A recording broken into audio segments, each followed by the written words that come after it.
اللہ کی پناہ مانگتا ہوں شیطان مردود سے۔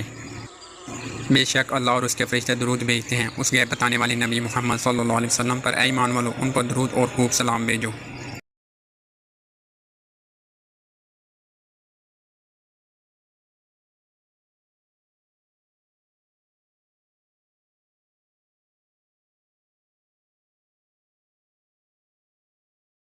اللہ کے نام سے شروع جو بہت مہربان رحمت والا۔ اور یاد کرو محمد صلی اللہ علیہ وسلم جب تمہارے رب نے فرشتوں سے فرمایا میں زمین میں اپنا نائب بنانے والا ہوں۔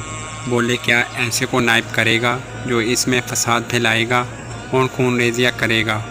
اور ہم تجھے سراہتے حمد کرتے ہوئے تیری تسبیح کرتے اور تیری پاکی بولتے ہیں، یعنی تیری خلافت کے مستحق ہم ہیں۔ فرمایا مجھے معلوم ہے جو تم نہیں جانتے۔